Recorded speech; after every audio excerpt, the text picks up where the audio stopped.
I'm going to be showing you how to create this little video carousel, which, as you can see here, automatically starts and stops playback as the user swipes through each video. Our first step, as always, is going to be creating a new project.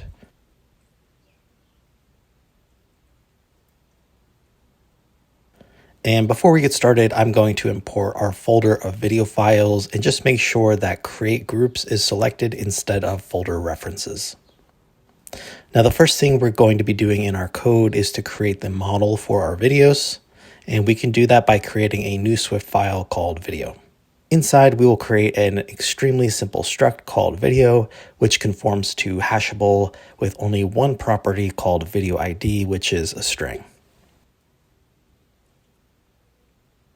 Next, I will create a video player view, which will contain our video player, the video we want to play, and which video is currently being shown in its parent view.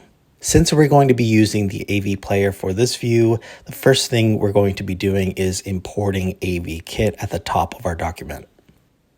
Next, we want to create our player, a binding video passed to us from our parent view that will show us which video the user is currently looking at, and the video that this view will be displaying.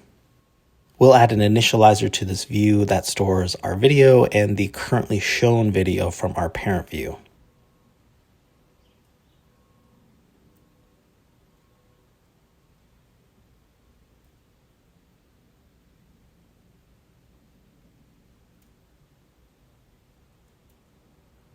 We can also create an example video file to satisfy our preview requirements.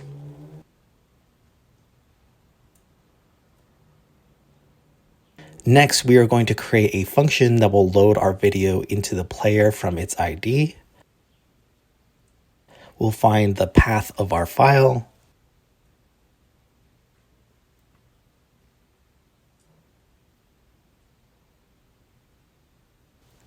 create a URL from the path,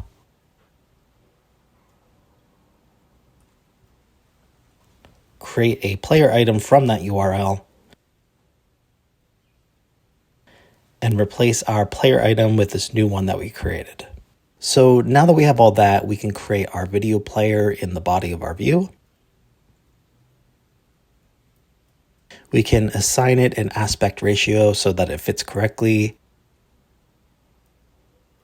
And we'll run a quick check when it appears to determine whether or not it should begin playing.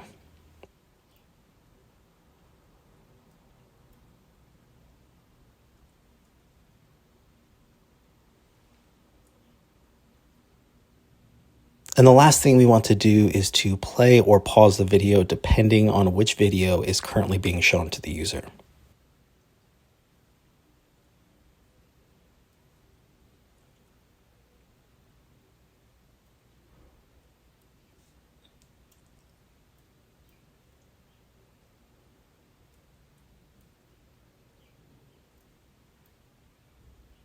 So that's it for our video player view. Now we can create our parent view.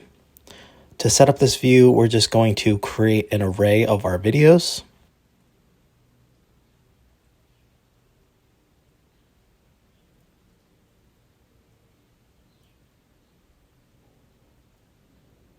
Next, we will create a state property which will keep track of which video is currently being shown to the user, and an initializer that assigns that currently shown video to the first item in our videos array.